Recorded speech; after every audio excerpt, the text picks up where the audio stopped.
Здравейте! Искам да кажа нещо за любовта. Любовта в семейната система не е чувство. Тя е ред и движение. Ти обичаш през мястото, което вземаш. Ако стоиш на мястото на родител, а си дете, любовта се изкривява.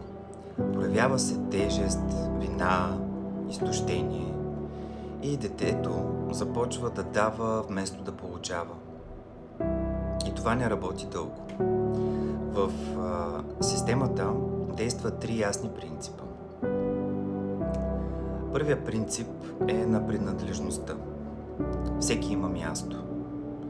Изключеният член на семейството се връща чрез някакъв симптом.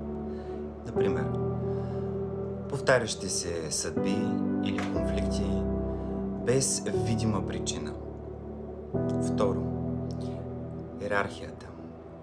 Тези преди теб имат предимство.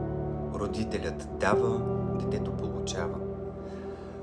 Когато обърнеш това, плащаш с напрежение в отношенията. Трето, баланса. В партньорството обменът трябва да е равен. Ако ти даваш повече дълго време, се натрупва гняв. Ако взимаш повече, се появява вина или отръпване. Любовта става стабилна, когато приемеш родителите си такива каквито са. Без опит да ги променяш или съдиш. Това действие в голяма степен освобождава енергията. Тогава може да гледаш напред, към партньора, към децата, без да носиш чуждия товар. Любовта в системата не иска никакво усилие.